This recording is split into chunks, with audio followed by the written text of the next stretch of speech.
Founded by Logan Esterling, Reed Design is pushing the boundaries of oboe and English horn reed making.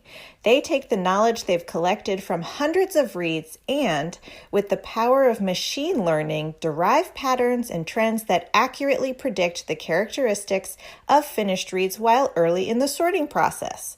The result is quality reeds with characteristics you can count on.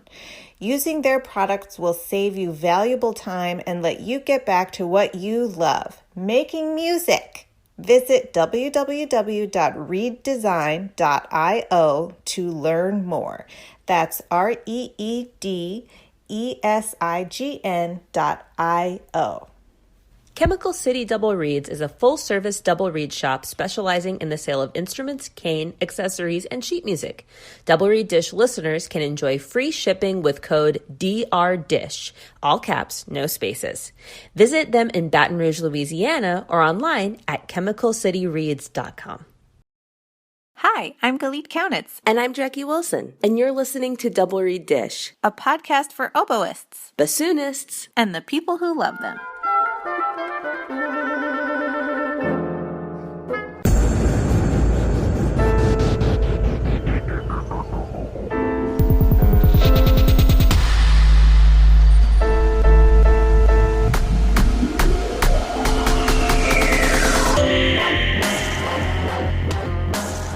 Jackie, I miss seeing your face and your mosquito bites. Look at all those bites. So it must mean I'm at camp. Which is also, dear listeners, the background noise, and there's really nothing I can do about that. I'll try to remove what I can in post, but you're going to hear some maybe chit-chatter, some, I guess this is like violin. Do they warm up the bow? I don't know what, long tones? So we push record, but before we push record, we were just kind of sharing stories of being stressed out, which is not typically what should be happening in the summer. This is not summer vibe. I am at Lutheran Summer Music, the summer music academy that I teach at during the summer. And it's fabulous. I love being here. I'm getting to teach in person. I'm getting to play. Yesterday, I went to a first live concert. I hadn't heard live music in 15 months. Mm-hmm. It was awesome. But, I don't know if you have this experience or if our listeners have this experience, but at the start of every semester, or in this case camp, the first 2 days are just bonkers and really stressful. You convince yourself that nothing has ever been this stressful, but it does settle down. You do find a routine.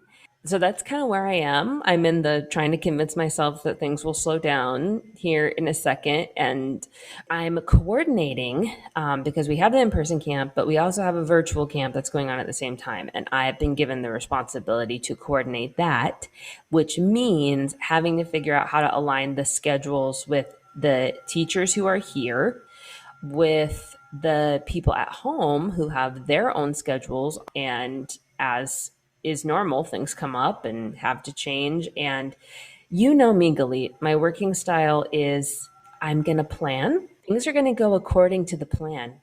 And then I'm going to cross it off my list. Organization is your love language. So anyway, I'm really looking forward to things slowing down and all the I's being dotted and T's being crossed or whatever the thing is. But today we are going to talk about our travel. So I did have to travel across the country to get here, and you just traveled across the country. We went in other directions from each other. Yeah, you were vertical and I was horizontal. Mm-hmm. Yeah. Also known as north and south and east and west. We went up, down. Yeah, Becky and I went to visit our families who our parents now live around 3.5 hours from each other. That's nice. Yeah, it was really nice, but also very crazy. Mm-hmm. It was just a lot of driving, but it was awesome to see everybody. I got to see my parents and my brothers and their partners and my niece and nephew and actually spend time with them. And it was fantastic. It was fantastic, but it was chaos. So we didn't end up leaving a day or two early. Ruby kept escaping. Oh my God. She escaped 3 times. We got her back every time. She escaped at a Panera parking lot in Findlay, Ohio. She ran around the Chick-fil-A parking lot there for a while. It was like this big strip mall along a major street. And she's just running, full out running. I would have a nervous breakdown, It was especially bad. in my current state. And then she escaped again while we were not there. My parents were watching her and she escaped again. And my mother had to chase after her for 15 minutes barefoot. Oh, Stopping cars. Excuse me, there's a dog loose. I need you to slow down. that's amazing. She only cut it. This is so Ruby. This woman was playing with her little son on their porch in a kiddie pool. And Ruby was like, I'm hot. And just jumped in the kiddie pool. That's how she got her back. Because Ruby was like, back. I need to swim. Yeah. I love it. Well, we drove from Washington to Indiana. Wow. Yes. Blink, blink. And we did the first day, Pullman, Washington to Rapid City, South Dakota, which took us about 15 hours. Ooh. But we did that because of when we had to leave, we would have been driving on our anniversary, which sounded like not the funnest way to spend an anniversary. What's that number? 15. Ooh. 15 years. Amazing. And so we thought, okay, if we drove and then stayed somewhere and had a fun kind of day, and then we could continue the trip. And there's not a ton with love to Eastern Wyoming and Eastern Montana. You're fabulous. Love you. There wasn't a ton to do there. And so we thought Rapid City, let's add on a couple hours and find our way there. With love, Eastern With Montana. love to Eastern Montana. Then we spent the day in Rapid City. We saw the Black Hills, which were beautiful. We bought some fabulous prints by this Lakota artist that I'll have to show you sometime. They're beautiful. Ate some amazing Indian food. Oh my gosh. Okay. Fantastic. And then we continued on our trip, drove to Iowa City, had dinner with Benjamin Coelho, my teacher, and his wife Karen. That was fantastic. And then, we are here. But it was 4 days total en route. That's too many days. Yesterday, I had to get in the passenger side of the car for something, and I was like, no! Not again. Not so soon. Chris is like, we're just going to Walmart. Yeah, for real. I can't do it anymore. No more car. Oh, well, I hope things calm down for you pretty soon. I'm sure they will. I'm sure on the next dish, I will just be a delightful Debbie and beaming rays of sunshine. No, I actually am. For the record, I feel bad. I've been all like, me. I actually am having the time of my life and am super excited. I get to perform in front of an audience tomorrow evening for the first time. Amazing. Since February of 2020. So, yeah. You'll have to let us know how you felt. Yes. Maybe we can next episode do like a call for feelings of performing again. Mm-hmm. That sounds great. Yeah, that sounds like a great topic. Sorry we didn't give you a great topic today, but tune in next time.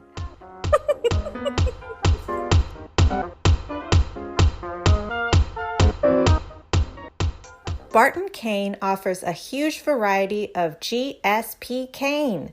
Leave the cane processing to them. Use coupon code DoubleReedDish rocks my world for free shipping on your next Barton Cane order. www.bartoncane.com. Specializing in the finest assortment of oboes, clarinets, bassoons, and their accessories, RDG Woodwinds serves musicians around the world. Their employees are all professional musicians who have a deep knowledge of the products that they sell. RDG's repair shop has an international reputation with a combined 100 plus years of service among the 5 repair technicians. Plain and simple, RDG provides excellent products and fabulous customer service. Visit them at rdgwoodwinds.com. They look forward to working with you.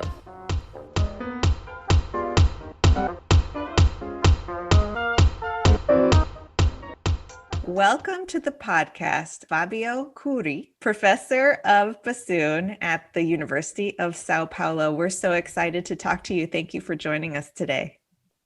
Thank you, Jack and Gallet. It's a pleasure to be here with you, and I am very grateful to this invitation and this opportunity.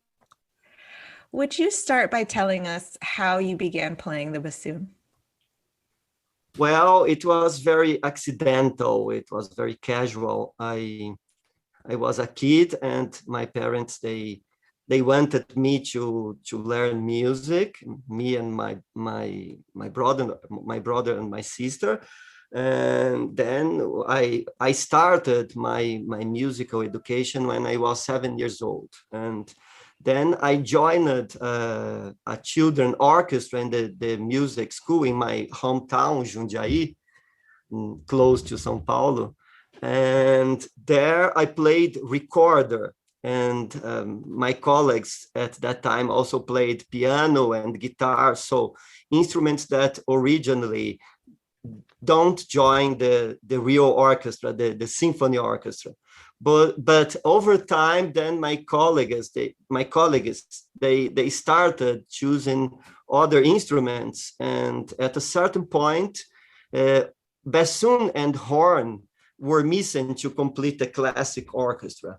So I was motivated by the desire to be exotic and play a singular instrument. And so I ended up choosing the bassoon, and I bought a terrible bassoon. My first bassoon was a Linton plastic instrument without any keys, or just with the basic ones. And therefore, I always say that I chose the bassoon because I didn't know what bassoon was, and if I knew, I would have chosen the bassoon. I'm always telling the same history, and my children they were always mocking me because I am very repetitive, very redundant, but anyway, I am not creating new narratives when I am talking, so I am kind of obliged to repeat the same story. I love that. And so, could you talk us through getting serious about the bassoon and deciding that you wanted to pursue it professionally, and where your education went from there?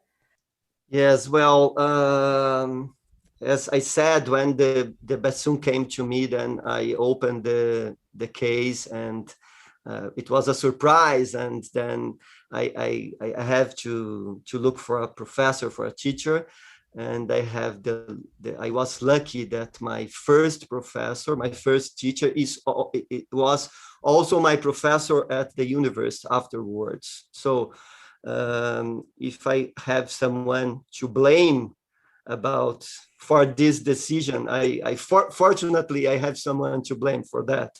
It was my first professor, my first teacher, Paulo Justi, and he was very generous to me at that time. I was 11 years old kid, and I was not able to travel alone to have classes. So Paulo himself traveled by bus from Campinas to Jundiaí.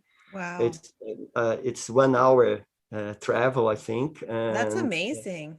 He was traveling himself by bus every week to teach me. So I owe him very much. He passed away perhaps 6 or 7 years ago. It was very sad. But he was the person that encouraged me to pursue bassoon professionally. Not encouraged, not by insisting that I should pursue this career, but by the example. He was very intelligent and had very acid sense of humor, and it was a very sharp person. And when he he talked when he told me about his trajectory and as his career. Then I was very motivated with this idea to have the possibility to know other countries and to study abroad.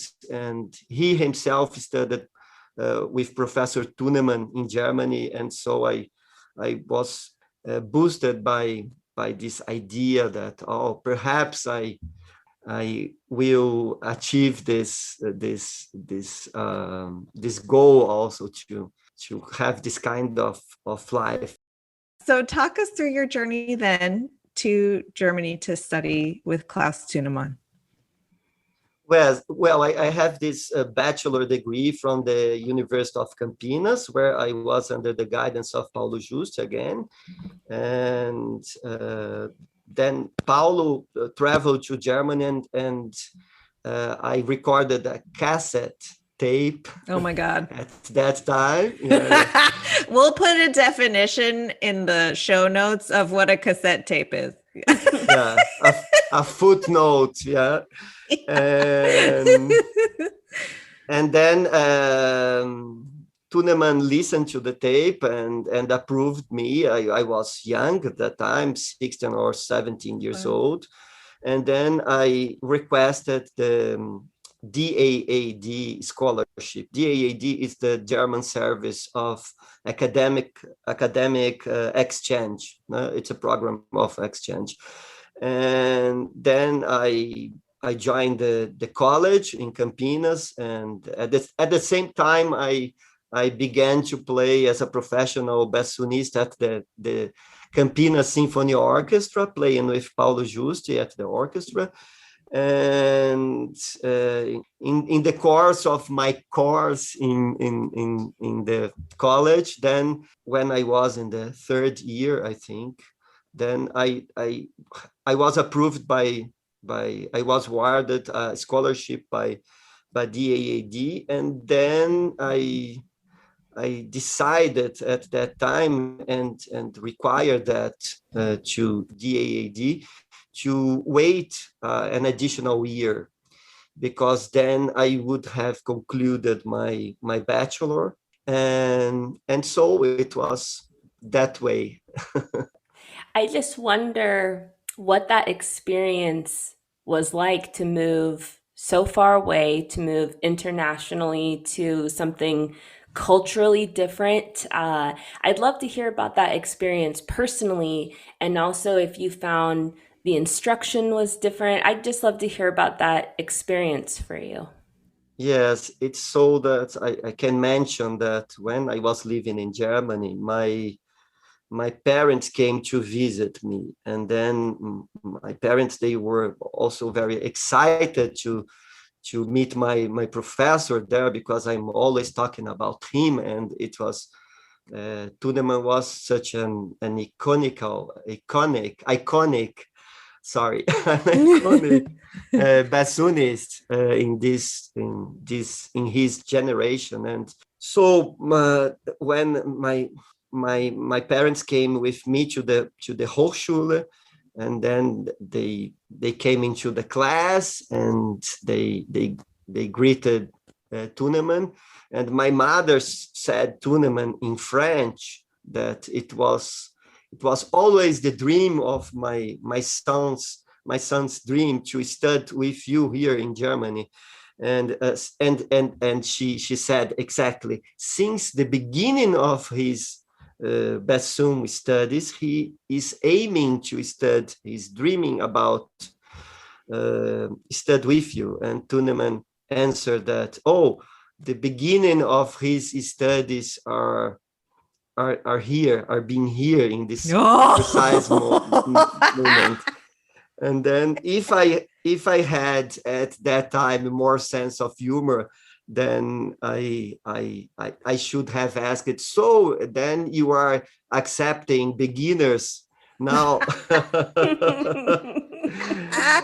but I didn't have this present, the present of spirit. At that time I was a bit shy and a bit intimidated by by him, and I think it was a remarkable experience for me, and it was a perfect fulfillment of all my dreams, as my mother expressed. But on the other hand, it was also difficult because Tuneman also, although he was a fantastic professor and fantastic performer, also treated me as a ignorant student. Oh no. Of the third word. Yeah. No. Sometimes he was very, very, a very pleasant person, but sometimes he was marked by perhaps by his generation and by the habit that he was a very strict professor, old-fashioned professor.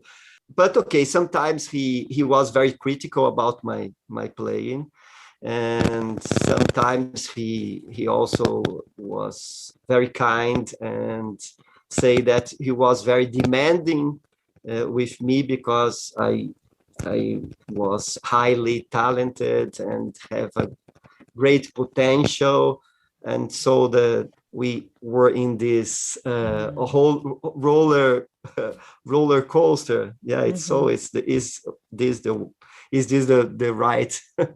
Absolutely. So yeah, but it was a decisive experience in my career, and I think I was, when I was studying with Paulo Giusti, which was a former student by him. Then Paulo was very creative and had very musically interesting ideas, but was in the technical aspects he was a bit negligent.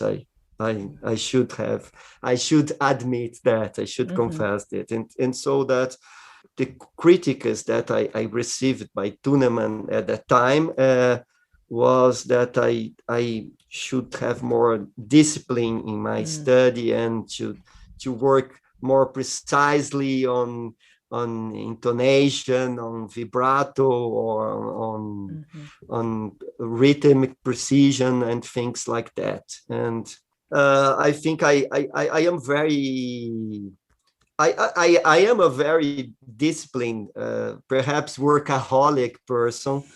I don't think I deserved a very strict professor, because anyway I would have worked a lot and very hard, and this aspect, this side of Tuneman personality, this made me perhaps unnecessarily a bit insecure in my time there. But at the end, there was a very fertile experience. And at the end of my studies there, I was awarded there was a competition in the Hochschule, and I was awarded of the first prize. And considering that it's a very that there is a very high level in the class there, I felt very proud at the end of my studies there for this reason. Yeah. This really speaks to the sometimes heartbreaking and disappointing realization that your teachers are human beings and they're not perfect, and we put them on this pedestal. And yes, of course, yeah. It doesn't mean, I'm being very honest with you, and being sincere with my experience. And it's so that it doesn't mean that I am not very extremely grateful to Tuneman and to the opportunity that was bestowed to me at that time. But I'm recognizing these aspects also, and the side aspects, and I'm with over time we are rereading these experiences, and so this statement, this testimony that I have now, this witnessing, it's perhaps different. If you have interviewed me, if you had interviewed me many years ago, then my reading of this experience would have been different. Yeah, I think. Yeah, that's so true. Yeah. And I think that's a universal experience that we have because the relationship between the teacher and the student is such a sacred one and a deep one, and so influential. And so I wonder how this experience influences your pedagogy. How do you approach your role as a teacher and mentor, having these two very different teachers in your life and two very different experiences as a student? I think that as a teacher and as a performer, at in the beginning of our activities, we are trying to imitate, to emulate the methods and the knowledge, the teachings of our professors. But at the end, we are trying to build a personal style as teacher and as performer. And so, of course, I am repeating many models that I learned in Germany, and especially the technical things, the way to practice the scales, the tonalities, the routine of studies, and the kind of sound, the kind of timbre and articulation. But on the other hand, I am also trying to adapt another pedagogical tools. Yeah, I think. Yeah, and I think more than in the technical things that I am very similar. I am transmitting a very similar education to my students, but on musical matters, then I think that I found afterwards my own style, and this is because also that the taste, the musical taste, and the style of performance, even if in a undetectable, in a unperceivable way, that changed. Yeah, is all changed. And so if I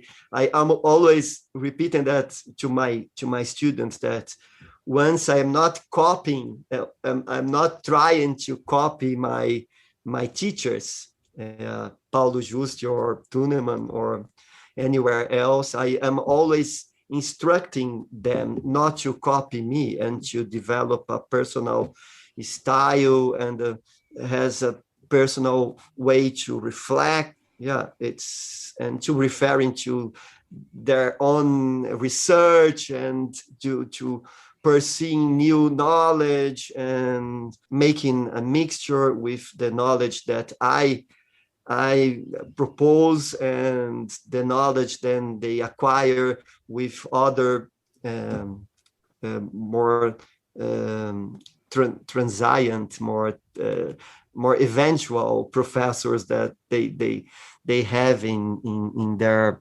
education process. Yeah. And that's really difficult to do, to find the balance between finding your own voice and also being rhythmically precise and playing in tune and doing all of the things that we are supposed to be doing, but also putting our own spin on it. Yeah, I don't think one thing will exclude the other thing. Right. I can be precise and be in tune and besides that, it's a difficult task. We don't deny that it's very hard. It's hard to be a bassoonist, and I always say my students that not all the bassonists, all the students are prepared to waste their lives with bassoon. Sometimes I think it's a joke, of course, but it has a true background, a true essence. Yeah, that I sometimes I have this impression, this feeling that I somehow I wasted my life playing the bassoon, because I like to practice, and I have this saying that it's there is a version of this in every language. No pain, no gain. Yeah. This is the basis. This is the basis of my philosophy, and so there is no miracle. So that if you want to achieve a level of excellence, then you have to spend many hours. And when you get old and you begin to evaluate your experience, your life, then perhaps you can play wow. um, at the time I was studying and practicing, there was people was drinking beer on pubs and traveling and dating, and I was doing that. I was alone with my bassoon, locked in a room for the entire day.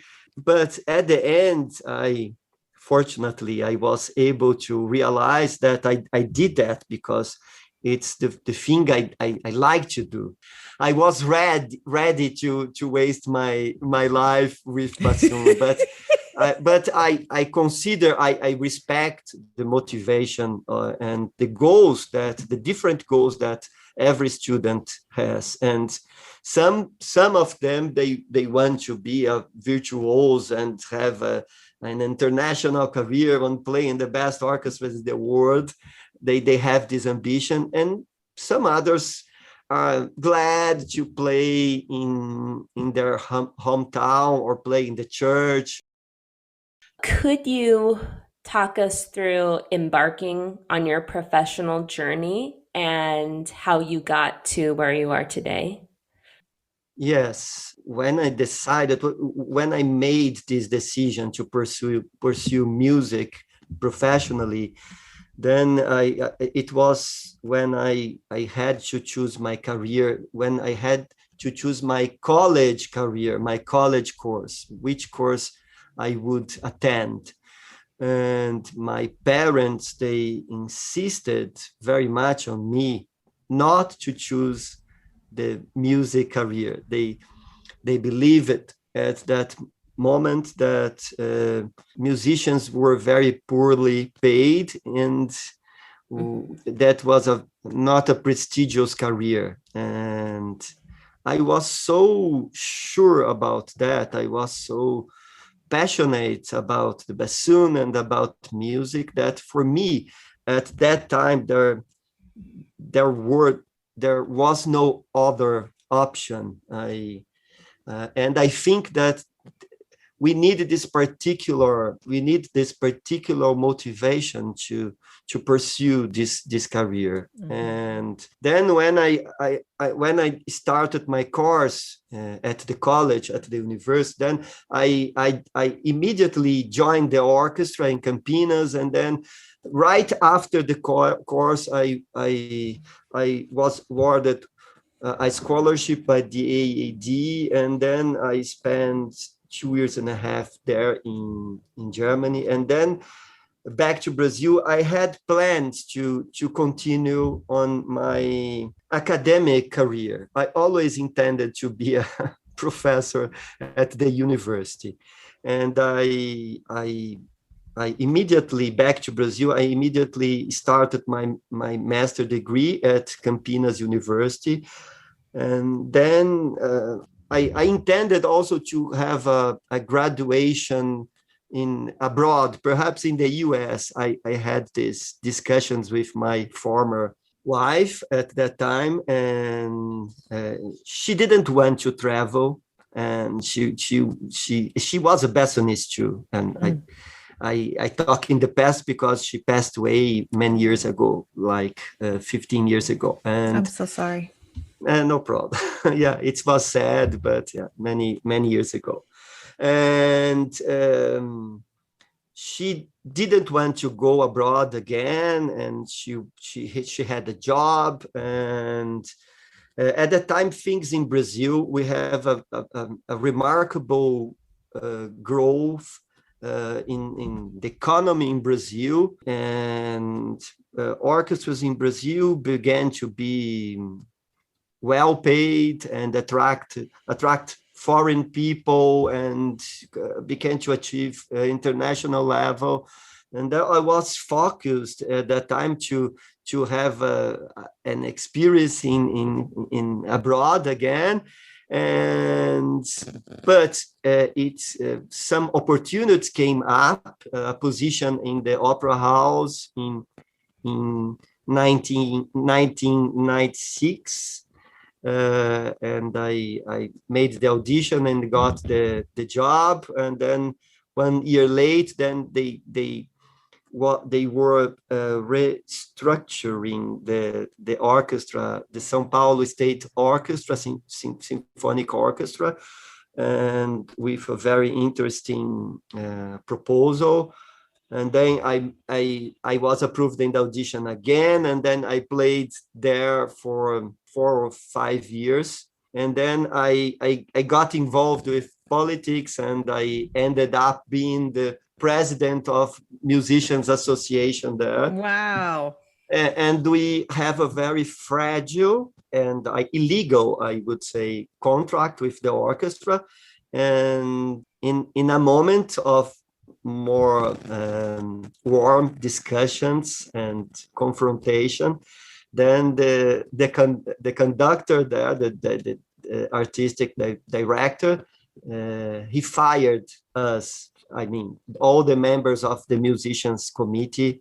And then I had also I was lucky to go back to the opera house and stayed there from the beginning of the 2000 decade until my retirement of the orchestra's activities in 2017.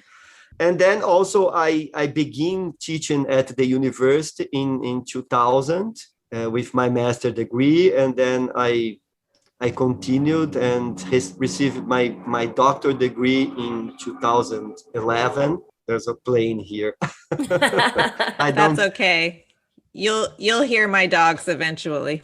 Yeah, okay. And more recently, last year, I also received this title of associate professor. So, and in the meantime, also when I decided to dedicate myself to the university, then I also was appointed as director of the orchestra of the university.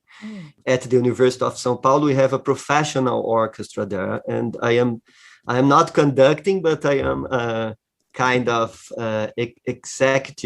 executive and artistic director at the same time. And this position is very challenging. On the other hand, is occupying. It's taking a lot of my time. So I have to concentrate and use my experience now to have a very focused and concentrated practice at this time. I love the multidimensionality of that, how you were so flexible and you went from one playing job to another playing job, back to the first playing job, and then continued your studies, and then teaching, and now directing. And it's so exciting. And I think at least in the United States, we have suffered from a very limited idea of success.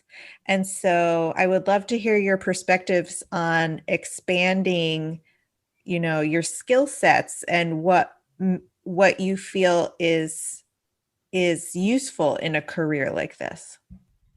When I was playing in the orchestra, I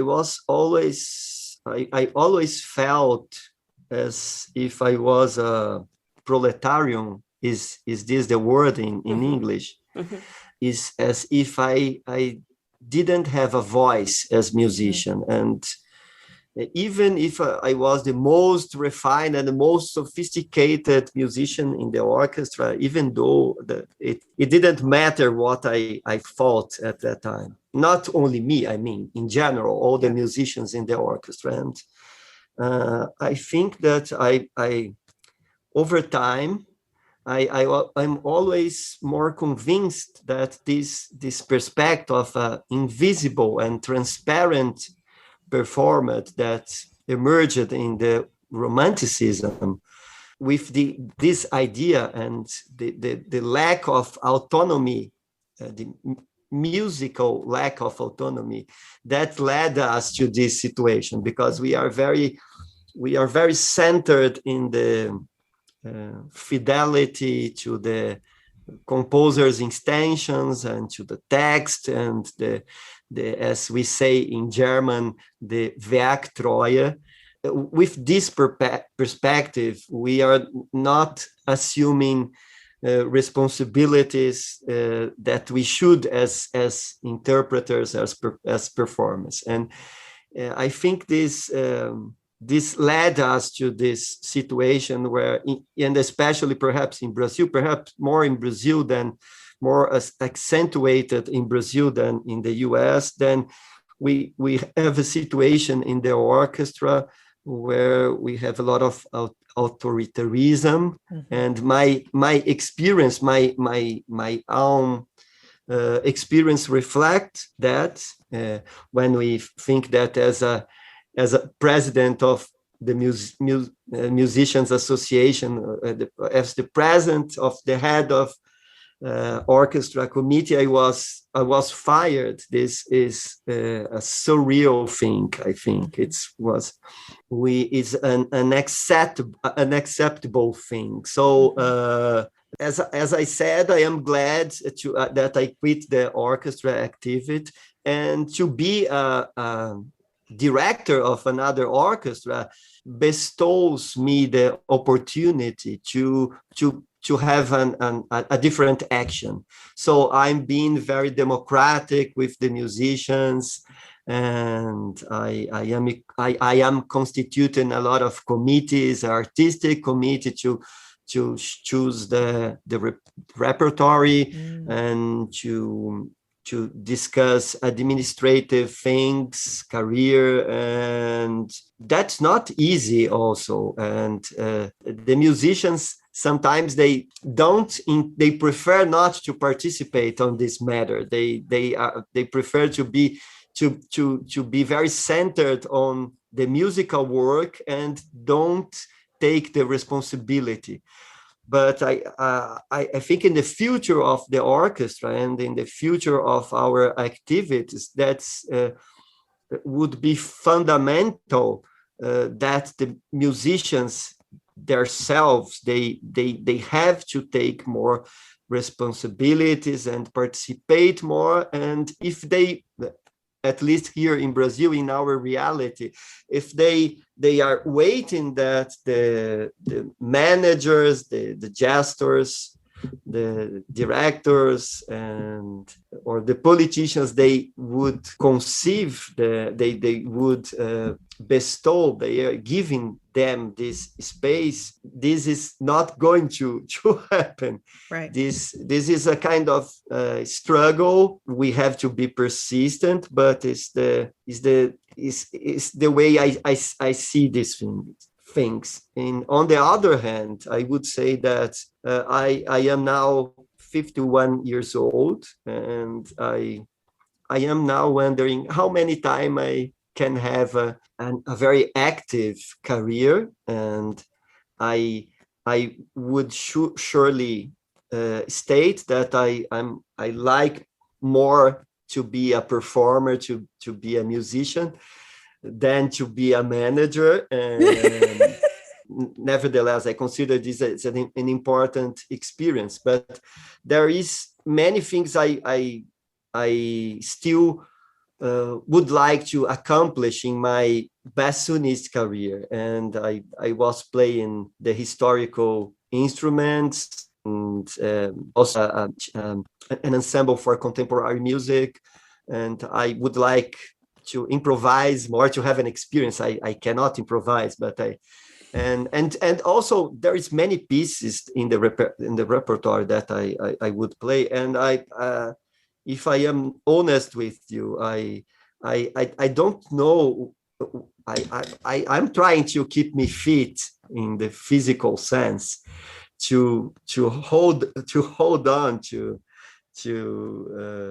bear this, because it's difficult to play. I don't know when I'm 60 years old what kind of disposition or my how will be my embouchure, my strength, and so I'm over time. I have this feeling that now I am, time is going by, and I'm not playing as much as I would like in this. Perhaps I sometimes imagine this decade from 50 to 60 perhaps is the last very productive decade. Perhaps I am wrong. Perhaps I is a mistake to think like that. But that teases me a lot. That I'm doing the right thing.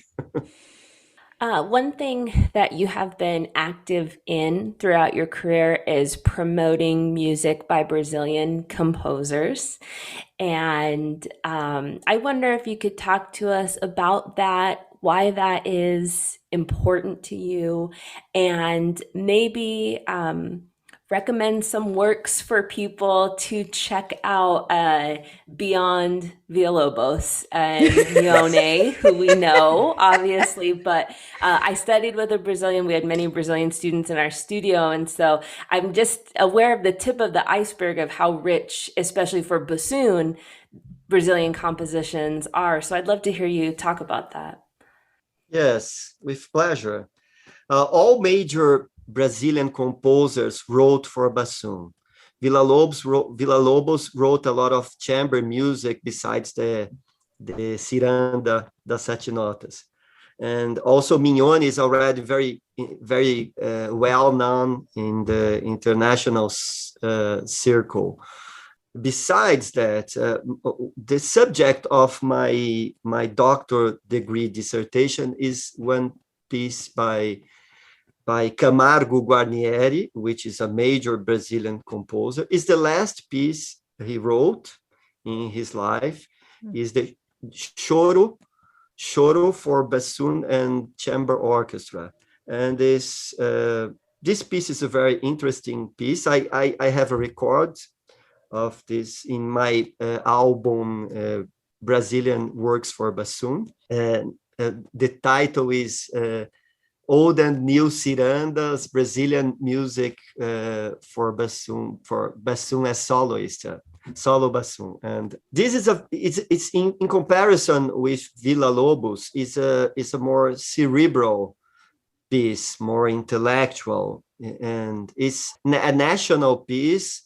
Is reusing pop music, Brazilian pop and folks music as inspiration, but has a development, a structure. This is more formal than the Ciranda. It's a difficult piece. If you listen to the piece, it doesn't sound very difficult. But when you start practicing it, then you realize it's more difficult than you previously imagined. I am very familiar with music like that. On the oboe, everything's like that. Well, perhaps then oboists are very pretentious, more pretentious than bassoonists. You're not going to get any argument from me. We're very aware of that. Anyway, I also recorded another more recent album dedicated to Cláudio Santoro's piece. And there is Fantasia Fantasia Sul-América is the title. It's a solo piece. And also I recorded 2 pieces which are original for cello. And one of them is the introduction and dance. And the other one is Encantamento, which is enchantment in English. Yeah. So these 2 pieces they are going to a very high register because they are original to cello. But anyway, I did some not major change to adapt to the bassoon, and are pieces that I like very much. And there is, besides that, an original duo by Claudio Santoro from 1982, which is like Santoro has a style like perhaps Shostakovich or Hindemith. Yeah. But anyway, it's different. It's a kind of, for those who are not acquainted with his style. So it's just to have a short and very superficial description of what kind of work is that. And also, I have some pieces which were dedicated to me, a concert by André Memari. And coincidentally, I am working on a piece, a cello piece by him, a suite with Brazilian dance. Then is scheduled for the virtual symposium of Idea S. So yeah, cool. Yeah, coming up. And also a piece by Antonio Ribeiro, a concertino for bassoon and chamber orchestra, which I also recorded in the same album with Villa-Lobos and Camargo Guarnieri. There are other pieces by, for instance, a Brazilian composer, a live composer, a young composer, which is Mateus Bitondi. This is which is available on YouTube. And there's a very interesting modern piece by Rodrigo Lima, it's entitled, it has the title Paisagem Brasileira. It's Brazilian landscape. And concerts by Liduino Pitombeira and Ernest Widmer, which is a Swiss composer which was radicated in Salvador in northeastern Brazil. Well, many things. José Siqueira has also two concertos for concerts for bassoon and orchestra, besides this modinha, these three studies, which has modinha in the middle, a piece which is already well known. It was in one of these competitions lately. Many pieces. But the Brazilian repertoire is very rich, and it's more generous. Brazilian composers were more generous with the bassoon as more than the average, I would say. Mm-hmm. Would you share with us a favorite memory from a past performance? Well, in the last years, I have been many times to China. I went for the first time in 2012 and presented there in this very important bassoon festival there in Peking.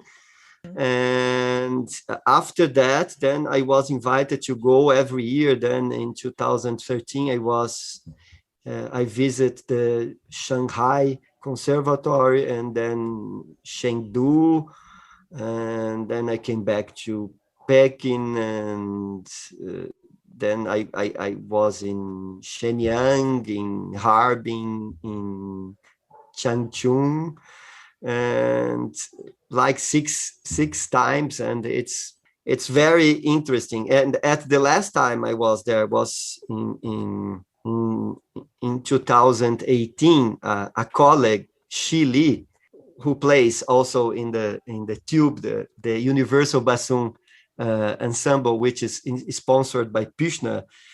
Shi Li is a Chinese bassoonist who lives in Austria, and he is the head of this ensemble and makes a lot of arrangements. And he wrote a special arrangement for me to play with the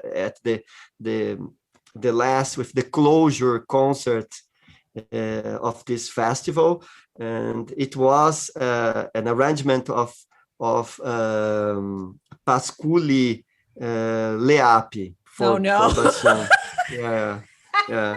It's actually he made an arrangement for bassoon and orchestra, but the bassoon part it's the same part. It's just the oboe part in an octave, and okay. I tried. No problem then. I tried very, very hard to play in the same in the same tempo as the oboists, but it's more difficult at the bassoon. But anyway, the concert was recorded, and people can check it on YouTube, and to use Fábio Cury and Leapi, and so it was very challenging, and I spent several months practicing the piece, but it's fine. After that, I was very relieved, I can say. And also in 2019, I was in twice in the US, and at the first time I was in southern US, in Georgia, in North Carolina, and southern and South Carolina, and playing and giving masterclass. And then a couple months after that, I have been to this Popkin Bassoon camp as professor. And so it was a wonderful experience. I liked very much to be there and to have the opportunity to present a recital there. Well, it's my last memories, my last good memories, my most recent performance memories. Also, I liked very much to be in Latin America, and in last times I have been to Argentina and Uruguay, and I like it so much. Sometimes I think then after retiring, I will live in Argentina, so much I like the country, and also the wine, especially the yes. And also, and the people there, I should say, there sometimes there is a kind of how to say, rivalry is the term, is the word, rivalry. Rivalry, exactly, between Brazilians and Argentinians. Especially when it comes to soccer. But it's not my case. I also support the Argentinian and Brazil is not playing against. Then I am supporting the Argentinian team, and also the people in Argentina, my colleagues there. I would like to go back, and also to US, and I liked very much to travel, and I have a very notable disappointment with this pandemic now, and I'm very sorry not to be able to travel and to be with the bassoonists all over the world. That's funny you mentioned the rivalry, because as you were speaking so kindly about Argentina and Argentinians, I was thinking, oh, that's not what I remember my Brazilian studio mates saying. So that makes sense now. Okay, we always love to close with this question. What advice do you have for a young musician who aspires to have a career like yours?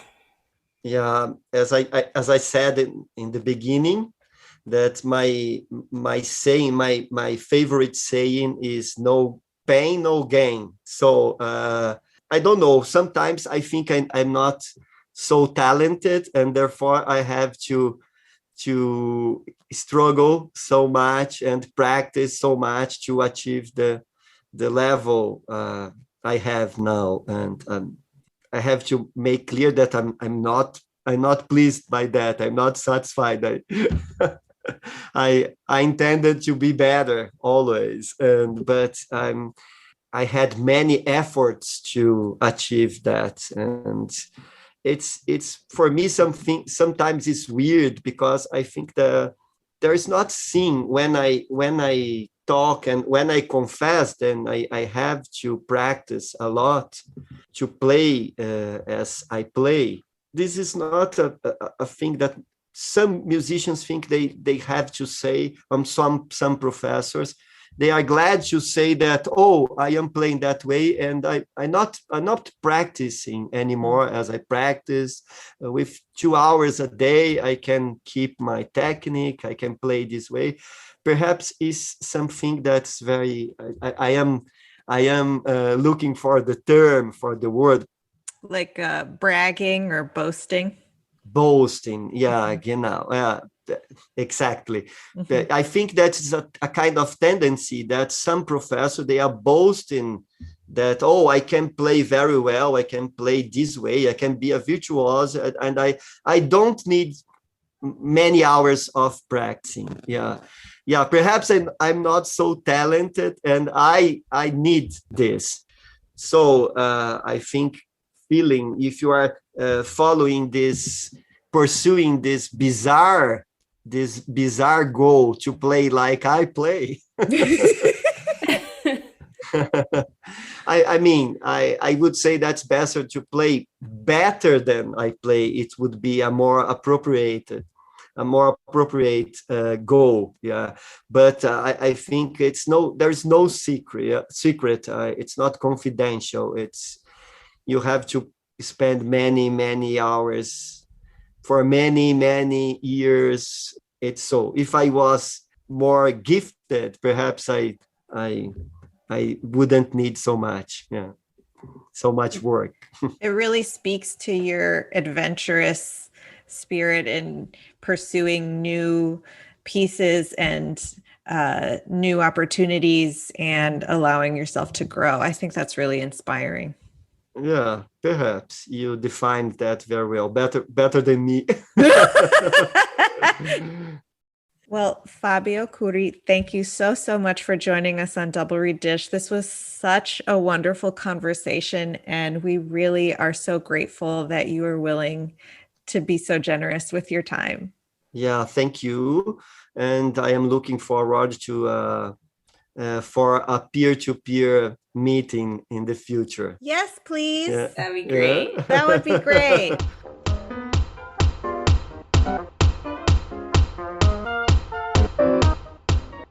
We hope you enjoyed that fabulous episode with the wonderful Fábio Cury.